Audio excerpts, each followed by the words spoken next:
Warning, this video will have spoilers for Resident Evil 1 and 2, since it's a direct sequel to those, on top of Resident Evil 3 taking place before, during, and after the events of Resident Evil 2, so we'll be mentioning stuff even if the characters themselves don't really show up in this game, but covering all bases. So like I said, you don't care about spoilers of Resident Evil 1 and 2, then let's do this! Resident Evil 3 Nemesis originally came out in 1989 on PlayStation, but it is based off the GOG version, but it's on the PC port, so this one came out in the year 2000.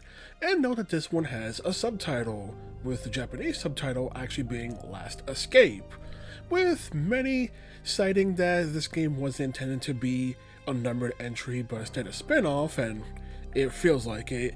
With many citing it was a Sony thing mandate, but recent comments from Hideki Kamiya claims that Sony had nothing to do with why this was dubbed Resident Evil 3, rather than just being called Resident Evil Nemesis or Resident Evil Last Escape. So with that out of the way, this title isn't exactly something that was designed to, let's say, push the franchise heavily forward. That was instead Resident Evil Code Veronica, that were released on the Dreamcast, but this isn't about Code Veronica, this is about Resident Evil 3 Nemesis, and I will not be comparing it to the remake that is often cited as divisive and everything. I mean, I played it, I prefer this one, I'll say that right off the bat, but I'm just saying I'm going to go through this one based on its own merits and not comparing it to its remake. Our main premise is that after what happened in Resident Evil 1 Arcade Mansion, the STARS members were not believed, with Jill blaming Umbrella for essentially taking everything away from her. And while essentially hanging around an apartment, a zombie outbreak happened in Raccoon City, which we saw in Resident Evil 2, but now we get to see it happening, the early aspects of it, seeing all the people in the street getting turned into zombies, everything as you try to navigate through the chaos that is now Raccoon City. But the zombies are the only thing to worry about, as there's now this new experiment specifically designed to hunt down members of STARS, since they know too much about what Umbrella has done. So now Jill not only avoid zombies, but also deal with this new monster that, despite the fact that it takes forever in the game to actually name it, I'm gonna just say right now, his name is Nemesis. I mean, it's a freaking subtitle of the game. I highlight this game takes place before, during, and after Resident Evil 2, because like I said, you get to see the start of the outbreak and the chaos going on in Raccoon City, as that's the main place you're exploring. You do have this brief segment where you do go into the Raccoon City Police Department and are able to see it before the zombies have fully busted down, with things being blocked off by actually well-prepared barricades and stuff. In this short segment, we get to explore a bit of the RPD and everything, which I love that they included. It's freaking cool. On top of the fact that he specifically narrowed it down to the segments Jill needs to navigate, rather than may have accidentally given you full control of the RPD and you wander around not know what to do, kind of thing. So it is a cool addition, along with the fact that it's also bonus goodies in there to get if you wish to explore it. While going through the now zombie-infested Raccoon City, Jill meets Carlos, who works for a private military that is owned by Umbrella, who are sent here to save civilians.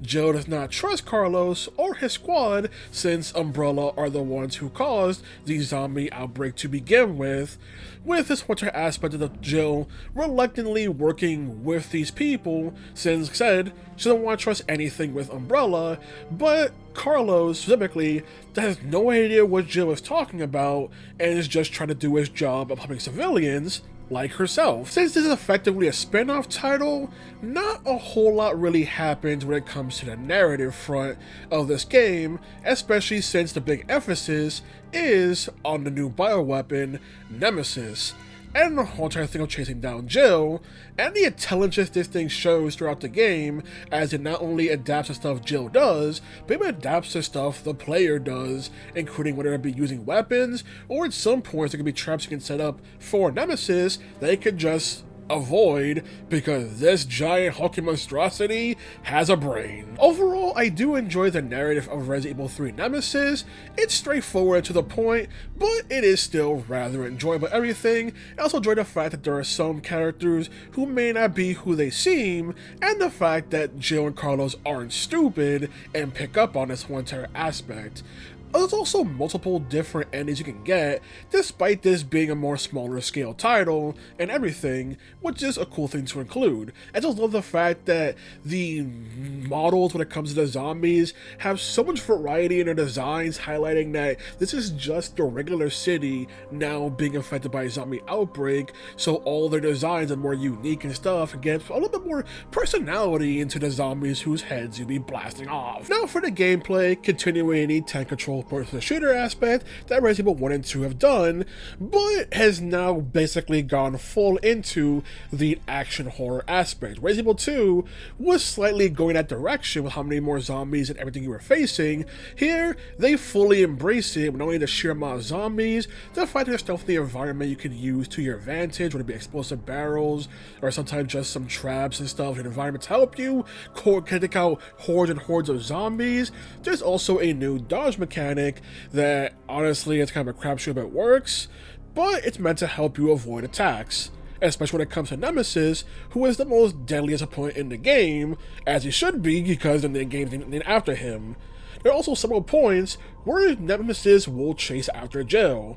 It is much easier to run from him, but you do get bonus goodies if you keep deciding to take down Nemesis rather than run from him, but oh boy, be prepared for a fight when it comes to this thing. There are also these segments where the game will give you one of two choices to do in order to try and progress. Like the first one off the bat is one where if Jill will run towards an RPD, or if you instead decide to immediately fight Nemesis yourself. Of course, I decided to immediately fight Nemesis and see just how powerful this bioweapon is.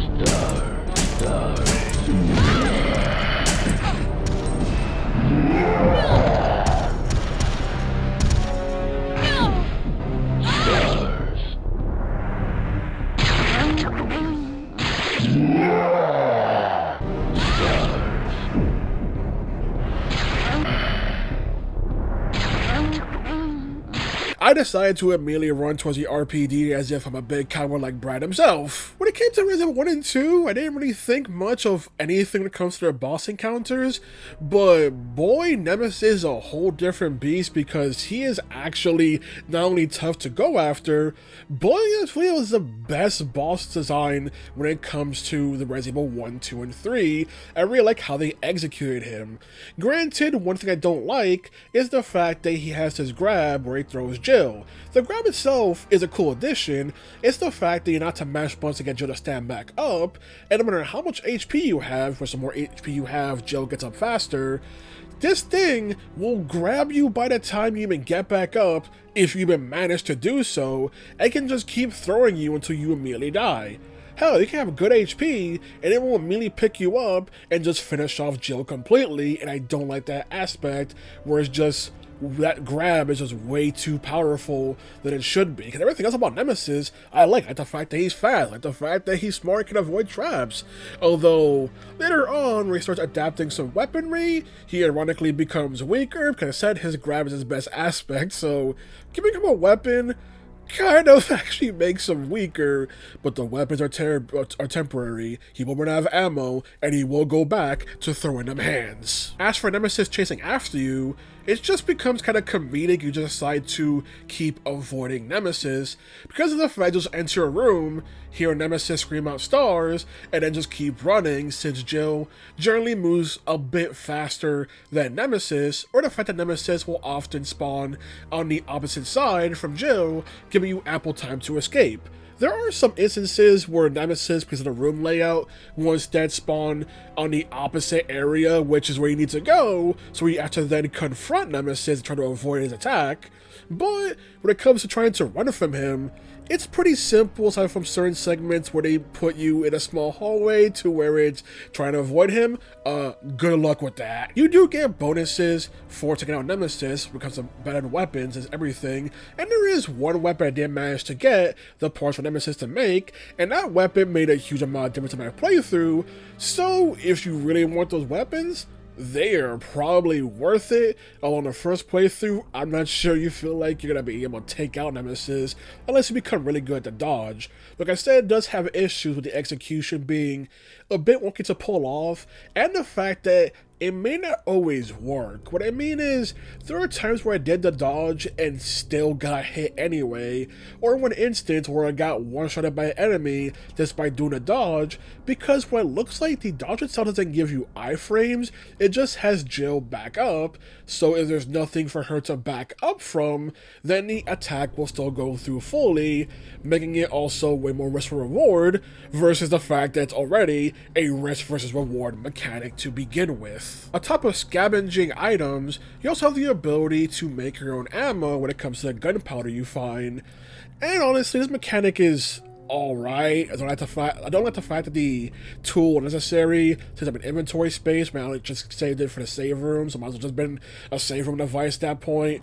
But I guess you'll make your own ammo, although the bulk of what I made was just more shotgun, especially pistol ammo, since one of the things I got later on was a way better pistol, so it made it to where I just wanted to have plenty of pistol ammo on me, rather than shotgun shells, which could occasionally, take longer to reload, which Nemesis will take advantage of you taking too long to reload. Aside from Nemesis, there was only one other boss I faced in the entire game, which I was surprised by. The fact that there wasn't really any other big threat aside from Nemesis. And yeah, Nemesis chases after you, but it's one of those things where you're kind of then banking all your best effort into this one opponent that you will potentially fight over and over. And yeah, there are occasions where you can pick up a weapon. That's not enough to really change how Nemesis functions, especially if he runs out of the weapon and is now back to throwing hands kind of thing. So I'm going to fight that I don't like Nemesis grab, so I'm not exactly inclined to fight Nemesis, even though he does give me more goodies. So I was thinking, is there anything else? And there are new regular enemies to go against. They are enjoyable. Just the fact that having Nemesis basically be, from what I found, I showed any other bosses that I missed, the one only major boss encounter, is just one of those things that I wish then you did more with Nemesis, aside from him running and chasing after me occasionally and into Yakety sack.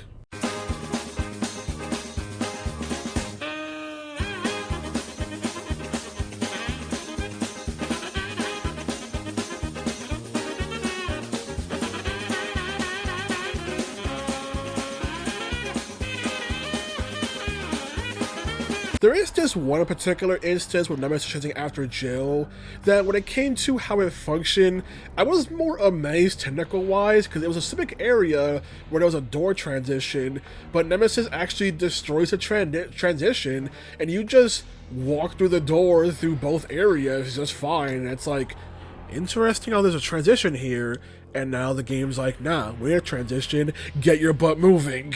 Another thing I also find weird is the fact that Jill can also find her lockpick again, but unlike Resident Evil 1, where it was a key item you always had on you, you now have to equip in your inventory like Resident Evil 2. It's one of those things where it's like, now I was just making this thing that before they take up space, now take up space as well, and it still just feels weird and everything to have, especially since it's required to open mandatory doors to progress. It's one of those things that we're gonna have the mechanic of using a lockpick. Why not just keep it as a thing on Resident Evil 1, where it was always on Jill's purse as a separate inventory space, as opposed to needing to pick it up to take an item slot. You also included Mercenaries mode, which in this mode has you playing one of the 3 Umbrella mercenaries in order to go through Raccoon City under a time limit because you've been strapped with an explosive. What a dick. And the fact that the more enemies you kill, the more time you get in order to give you time to reach that destination, everything. And every character has their own pre-made loadout, making it a cool, enjoyable arcadey ROM to go through, and resembles more and more the Mercenaries mode I'm more familiar with. And Mercenaries mode is freaking cool, and it is also cool here having you go through Raccoon City with the layout. Like I said, this game definitely leans more towards, it's straight up action horror with the more emphasis on combat, everything. So taking advantage of that for the big Mercenaries mode, you gotta pretty much get to your destination, everything is super cool to include with Resident Evil 3 Nemesis. As I said, with the main campaign just being playing as Jill and everything, canvassing extra as well to help with that is super cool. Overall, I like Resident Evil 3 Nemesis, not as much as Resident Evil 2, but for the fact it's supposed to be a spin-off title, and the main gimmick being Nemesis himself, it is a very good experiment on trying to basically take the idea of a chaser enemy that Resident Evil 2 had and expand it more and more. Yeah, I know people look up all the details to see exactly where Nemesis AI functions, everything, but just enjoy the fact that Nemesis is here and will chase after you, and the fact that they do give you ample time to react to Nemesis, with the fact he wants to do his call out of screaming out stars on top of having his theme music. Or maybe you'll just be in an area and something will rumble and shake, letting you know something's not right here, or maybe you'll just hear his breathing beforehand and everything. Like I said, trying to escape Nemesis isn't an issue. If you do fight him, prepare for a fight, but the fact that you can go down and the fact you get rewarded for it is super cool. It takes so much damage in order to take down, but the fact that he's not an invincible chaser enemy is something that I like, because I don't like if the chaser enemy is invincible, and it feels more like a cheap shot than anything else. I wish there were more boss encounters that weren't just Nemesis, but they do try to vary things up with Nemesis himself, so it's not as if you're left completely in the dust when it comes to that one-time boss encounters. It is more the fact of, I just don't think the changes to Nemesis were really that major of enough to really justify him being the sole big get ready for this encounter that the game has. There was one other boss fight, like I said, but that thing didn't hold a candle to just how well executed Nemesis is when it comes to actually fighting against him. Having any moments where the player needs to make a split decision, and the fact that there's technically 3 outcomes, because if you just do nothing, that's technically an outcome choice you can make as well, is a good way to add more variety to the game, especially since the effects of some of the choices you make can just have you essentially defeat Nemesis for you if you actually take advantage of the environment and notice, this and this and this, I'll pick this choice. Although there's one choice that was incredibly goofy late in the game that I'm like, that worked? That worked? How the hell did that work? Kind of thing. But the fact that they exist in order to spice up the game is really cool, on top of the fact that it also changes certain scenes you'll see, because this game does also have multiple endings. One final grievance I have to mention is the fact that for some reason you can accidentally skip over the cutscenes, the main ones with dialogue, by pushing the X button. My issue being that X will be used to examine stuff, so the button you constantly need to push, you look around the environment for goodies, is the same button that is used to skip the dialogue, which is just a weird thing, and it caused me to accidentally skip dialogue several times and to go back in order to see what I missed, because I'm over here investigating stuff, trying to find any secret goodie, because I play Resident Evil that's more top-down and fixed camera like this. I'm mashing the X button, seeing what goodies is around and everything. It's weird because the F and Vs are skipped by hitting the L2 button, which to me is like, okay, that's a more difficult button to accidentally push, but the X button of all things? Really? That's what you use to skip the dialogue ones? That just makes it feel very weird. It just accidentally skip stuff like that. One entire aspect. I mean, it could be a skip cutscene so for replay value, but I just wish it was like the start button or something else. You're gonna have a skip button, you know? I will also add the game really gives you the case files out the tutorials for the game, including a reloading tool, right a little bit after you've already done stuff in the game. So the tutorial allows you to play the game after you've had to make at least a good amount of progress to make that point, and they give you the reloading tool, which the game then needs to shove so much information down your throat in order to pretty much make this how it functions. And granted, the reload tool is pretty simple to understand. It's one of those mechanics that you put that right in the front. I preferred it if you had to play your scavenging stuff for a bit and then transition them to, here's the reloading tool, you're able to make your own ammo and everything, rather than pretty much making it to where I'm pretty sure you find that first before you actually properly scavenge for ammo and stuff. Granted, this is the third entry of the game, so I guess I kind of expect you already know some of the more basics, even if they teach you the basics after you've already had to know them. So like I said about Resident Evil 3 Nemesis, I can see why, one, Nemesis himself became a beloved character, including in several spin-offs, like the one I'm more familiar with him was in Project Cross Zone 2, where he was an opponent there. Yes, Project Cross Zone 2 is my example. I haven't really played much of Ultimate Marvel 3, so I can't say that one. And also, I played Marvel Infinite, so I can't say that one either, okay? I'm sorry. So, let's see where Nemesis came from, and how the expansion of the Chaser enemy from Resident Evil 2 got turned into Nemesis, who then became the face of it, despite not being the first Chaser enemy in the series, and how the newer entries are now overly obsessed with Chaser enemies that aren't as interesting as Nemesis, and Nemesis is a very cool way of doing it. I love how they handle it. They want to expand it, they did really good in how we function and everything. So I got everything to say about it. Alrighty then, good day.